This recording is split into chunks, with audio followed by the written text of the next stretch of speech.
All evening long, you only looked at my mother, never at me. I kissed you, didn't I? I kissed you. I certainly wasn't looking at your mother then. You were thinking about her. Otherwise, you never would have let me say goodnight so easily. Well, I'm a gentleman. I have always been fond of cinema. Whenever my life lacks purpose, feel lost in the mist, and desperately needs some inspirational idea, cinema is where my soul is called. Yet there are certain kinds of films that deeply resonate with my inner desires even at first sight. These films are usually projected in black and white with a noisy film grain that possess a special allure that no Hollywood's film in the 21st century can replicate. They exude glamour and sophistication in every element from the actors to the dialogues. These are the films from the golden age of Hollywood. In the past few years, I have seen many Instagram reels and content about these kind of film. In the comment section, there are usually comments like, "Oh, they don't make this kind of film anymore," or something like, such a classy actor and actress." At first, I just skimmed through these comments and subconsciously agreeing with them. But then, after I was exposed to a film from the Hollywood Golden Age for the first time, Roman Holiday in 1953, it was like slipping into another world that I didn't know it existed. From the way men and women interacted to the way they dress on a daily basis, it was a revelation. Of course, that's why every short video of these films from the Golden Age is filled with a sense of reminiscence, romanticizing and idolizing the glamour and sophistication of that period. Yet, speaking of the reminiscence of an old world charm, there are many debates and critiques about this idea. People argue that it's just escapism or a coping mechanism for not being satisfied with current life in present era, which is a key message that presented in the film Midnight in Paris by Woody Allen. Highly recommended. But gentlemen, here's my argument. Although yearning and nostalgia for the good old days, both experience and not, they reflect the condition of what has happened in the modern world. If we as humans are allured to the golden age of something due to dissatisfaction with the present or the modern context we live in, then the interesting point to dive into is what on earth has happened to the modern society that caused thousands, if not millions, of people around the world to yearn for the glamour of the Hollywood Golden Age. And is it possible to bring back those virtues of the early to mid-20th century into daily life in the modern world we live in? That, gentlemen, is what we dive deep into and explore in this video. So perhaps the big question to ask here is, what actually happened in the modern society that made so many people miss the Golden Age in the first place? To find an answer, we can reverse engineer the equation by looking at what we are yearning for from that era. Elegance in the way people treat each other, glamour in the stylish ensembles people wore daily, sophistication in the way people live their lives. These three qualities are the virtues of the Golden Age, empirically justified based on what we have seen in films through style, gestures, etiquette, and more. So, what does this mean? If elegance, glamour, and sophistication are the qualities we are yearning for, it means that the modern world either can't provide or doesn't hold any of these elements anymore. We live in an overly casual society where most people don't care about others and focus solely on themselves. And no, this isn't the laissez-faire type of individualism that celebrates creativity and the pursuit of self-interest. Instead, what we are witnessing, gentlemen, is a society where casualness is the #1 priority, devoid of any real virtue or greatness. That's why we yearn so much for things that humanity used to have. Casualness has transformed society as a whole, and elegance has never been more in demand than now. Elegance is to put others at ease. Hugo Giacomo. The way most people dress in these days summarizes the landscape of how overly casual modern society has become. They don't mind wearing a non-iron garment out of their homes, of course, except from linen because that's the purpose of the fabric. They don't mind wearing flip-flops and pajamas at the airport. They don't mind wearing athleisure attire to places with a smart casual dress code. And guess what, gentlemen?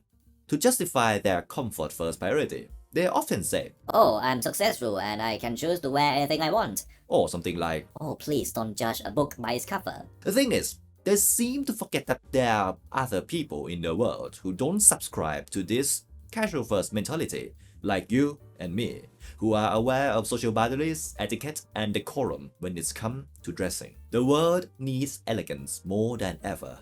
And by elegance, I don't just mean superficial appearance beauty, but a sense of being graceful towards oneself and others. Here's what you can expect when having a conversation with an elegant human being. They will solely put their focus and attention on listening to what you say, and they will effortlessly make you feel comfortable and at ease. All of this starts with the way they dress and project themselves, reflecting their internal mindset. So gentlemen, have you noticed something here? The reason why traits, characters, and virtues from the Golden Age period are so alluring to us, even almost a century later, is that they touch on our human nature.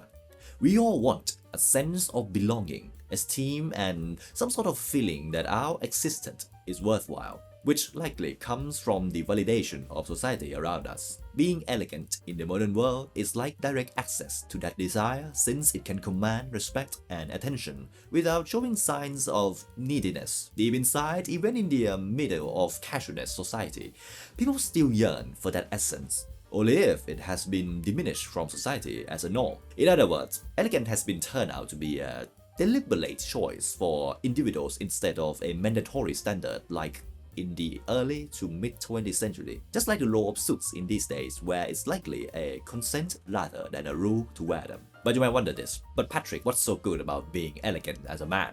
Is it money and muscle enough to live a happy life and fulfill the needs for respect and acceptance from others? And isn't it ridiculous to need attention from other people in the first place? Gentlemen, let me put it this way.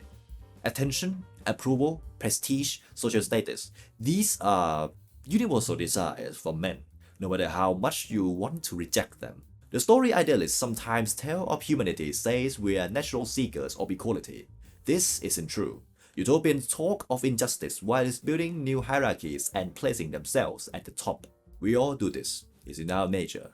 Will Store, the author of Status Game. Of course, gentlemen, while I do believe that using these kind of desire as a main purpose in life is not the way to live in the first place, since I will discuss in the last video why it's not worth it and how to manage those innate desire of human natures. But elegance can give you all the access to this thing without showing signs of neediness in the first place. It allows you to be comfortable with yourself, knowing that you are at your best, which will effortlessly gain you those desirable human needs. In the end, it will allow you to live a more peaceful, fulfilling, and enjoyable life, especially when fewer and fewer people are adopting this idea in the modern world. But I understand that these abstract concepts and the idea of elegance might seem lack of convincing force, so why don't we just dive deep into the actual era of elegance. Let's take a time machine and go back to the period where gentlemen and ladies held virtues that the modern day is craving for. So, allow me to introduce you to the golden age of Hollywood, an irresistible allure of a bygone era. In the early 1930s, when society had recovered from the Great Depression and various social issues from the Roaring Twenties had been addressed, a rising curve emerged in the US, especially in Hollywood. A transition from silent films to sound that increased immersion and audience experience, a studio production system that produced more films than audiences could find time to watch, and a star idealization that could influence mass society, such as making people stop wearing undershirts. These are concrete examples of why the 1930s are considered the starting point for the golden age of Hollywood, and we're going to use it to look at the essence of elegance that had been lost in the 21st century. Although there are many films from the golden age that we can use as a case studies, there is only one on my mind. This film serves as the pinnacle of grace and glamour. It shows us the advantages of being elegant as a man, and debunks the myth of success and money as the justification for being a jackass. The name of that masterpiece is The Philadelphia Story from 1940. Your assignment will be Spy's most sensational achievement, The Philadelphia Story. Well, this Tracy Lord, she know you? You might say Miss Lord and I grew up together. You can go right back where you came from. Masculinity. What does the term mean to you? Who or what do you think of when hearing this word? In the modern world, whenever this term masculine man is raised, here's the typical image. A man with 200 pounds of muscle mass and less than 10% body fat, walking and talking with aggressive gesture, ready to spill F-words without hesitation. Now, let's look at how the world perceived the term masculine man back in the golden age in the Philadelphia Story. Here's a quick synopsis without any spoilers. It's a story of 3 men and 1 lady. A socialite heiress named Tracy has divorced from an old money gentleman and is now engaged to a new money self-made man, while also falling in love with a charming middle-class gentleman in a day before her wedding. The topic of interest here is the way these 3 men navigate the situation, making a great case study for the advantages of being an elegant gentleman. Let's look at the first one. A self-made new rich man named George Kittredge. Gentlemen, if we're going to observe how elegance is crucial for a man, we need to look at the other side first. An egotist, insecure snob who sees money, fame, status, and success as the end goal of his life without caring about others. This man, named Kittredge, is the groom of the socialite heiress named Tracy. He has all the external qualities an ideal man should have. A strong athletic body, polished attire day and night, prestigious social status as a successful self-made man. He sounds like our modern day definition of masculine man, doesn't he?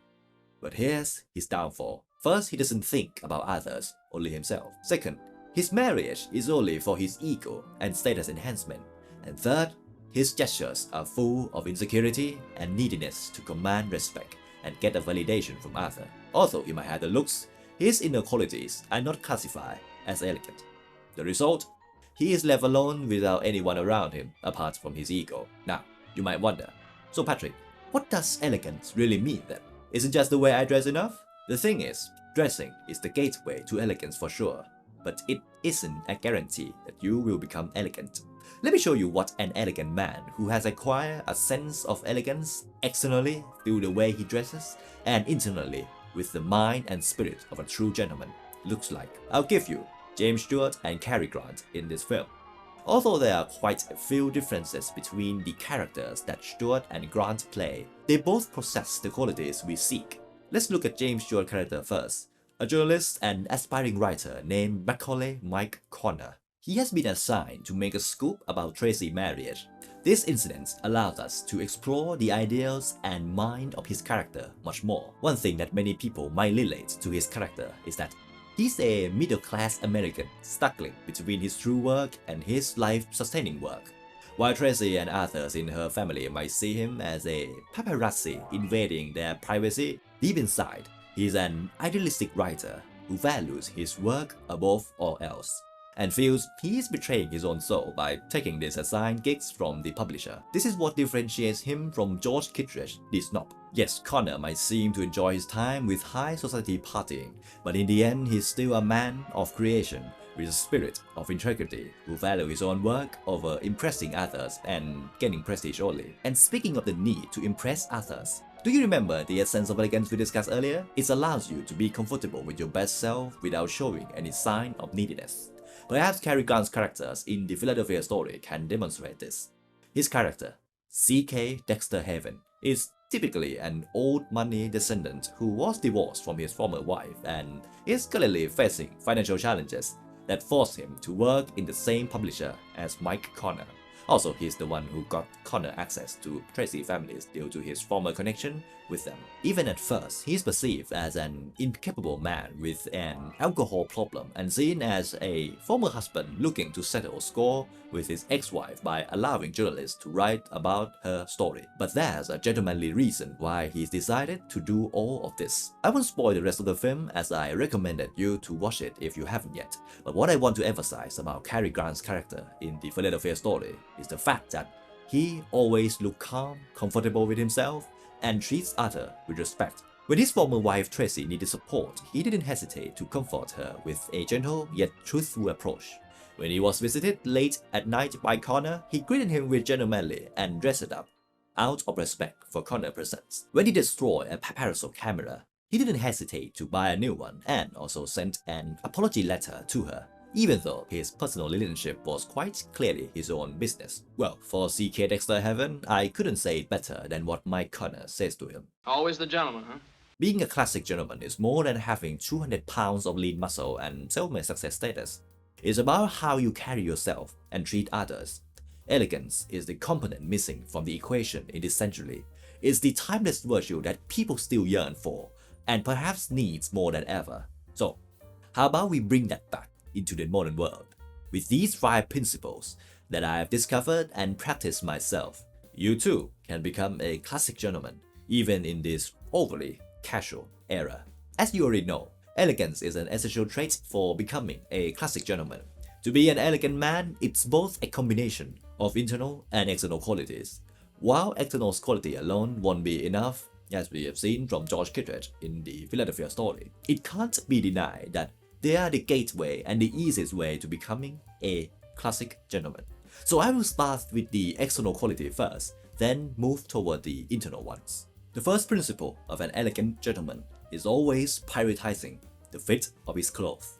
As you see in the footage of the Philadelphia story, every man in that era wore clothes that seemed to perfectly balance with their bodies. Although you'll probably notice that their suit jackets and trousers are somewhat fuller than typical modern-day clothes, the proportions still balance and fit their bodies. This is what I love to call the golden age fit. From suits to shirts and trousers, the overall aesthetic is to make a man reach the ideal image, which is the athletic masculine build. But you might wonder, wait Patrick, do I need to wear those weird fitting clothes to become a classic gentleman? Of course the answer is no. You might have heard the quote, fit is king, but for me, it would be proportion is king. Since the term fit is totally dependent on your preference. For example, in my case, although I'm allured by the golden age aesthetic, my fitting leans toward more a mid-century continental cut, which we will discuss further in the future video. But essentially, for the first principle of a classic gentleman, always prioritize the proportion of your clothes to make sure that they fit you. The second principle, which still on the external side, is an interesting one. A classic gentleman always wears timeless, high-quality garments. In the Philadelphia story, you can see and notice the impeccably high-quality tailored garments that these gentlemen are wearing.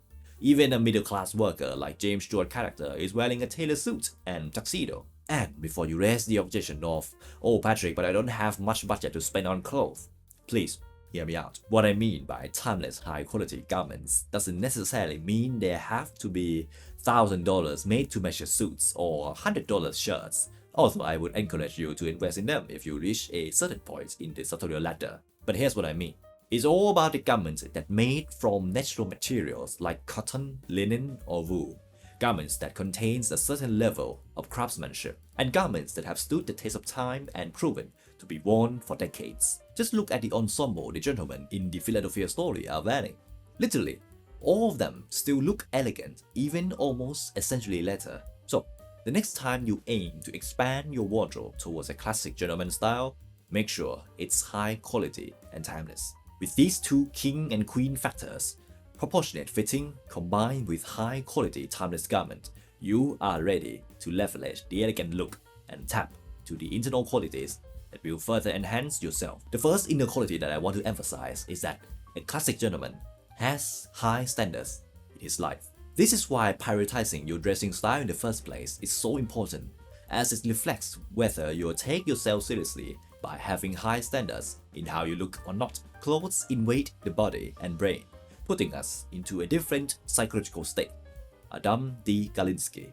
When you dress at your best, you start to feel and perform at your best. You will become more aware of your duties and mission as a man. You will start to diet more strictly because of how you prioritize your look, and you'll be more focused on what goes in life and what's not. Having high standards in your dressing will directly affect your overall standards in life, and that's another essential principle to become a classic gentleman. The next quality is that the true gentleman is always comfortable with himself and has confidence in social situations. Cary Grant's character in the Philadelphia story, C.K. Dexter Heaven, is the perfect case study for this. The real difference between him and George Kittredge, the snob, is the level of security, comfort, and confidence that Dexter has within himself. While Kittredge shouts to command respect, Dexter stays cool and effortlessly earns it. While Kittredge aspires for fame and recognition to gain approval, Dexter focuses on his own life and confidently lives it. And while Kittredge tries to demonstrate his value by bragging about his achievement, Dexter stays still and let his character show it. From my own experience, when I dress up in a classic sartorial ensemble, instead of turning me into a snob, it's make me humble and comfortable with myself. So if you are afraid that dressing in a classic style will make you look like snobbish, I can assure that it's unlikely to happen, but only if you adopt the next principle, which is perhaps the most important one to become a classic gentleman. Always be aware of others. talk to someone about themselves and they'll listen for hours. Dale Carnegie. The reason why I think that this principle is the most crucial one is that, for me, it's the end goal of being a classic gentleman. Going back to what we had discussed at the beginning of this video about the problem of modern society, it's all about that people don't care about others, right? So this principle, the awareness of others people in the room, is the key to unlocking the chain and allow us to become classic gentlemen, just like men in the golden age used to be. By put down your phone and move your attention toward your conversation partner, by observe people's reactions or the messages they try to communicate, and by keep off things about yourself and focus entirely on the world of others. Basically, just like Monsieur Jacome of Parisian Gentleman once said, put others at ease. Now, when we combine both the external and internal principles of the golden age, first, prioritizing the proportion of fitting. Second, wear high-quality, timeless garments. Third, having high standards in life. Fourth, be comfortable and confident with yourself. And fifth, always be aware of other people in the room. With these 5 principles, starting with the external first and allowing the internal qualities to cultivate within, you can become a classic gentleman, just like the exact figures in the golden age. Even if no one else around you does, and even though society is turning more and more casual and carefree, remember that it still yearns for elegance. You can become the catalyst and enjoy your best life today as a gentleman in the modern era with these 5 principles I'll share with you. And gentlemen, if you are interested and considering taking this transformation seriously, but encountering roadblocks, especially wearing a classic style in the modern world where people around you don't, check out Elegante Ensemble and see if it's a great fit for you or not. Link in the description. Apart from that, as always, thank you so much for your time and attention, and I hope to see you in the next video. Have a great day.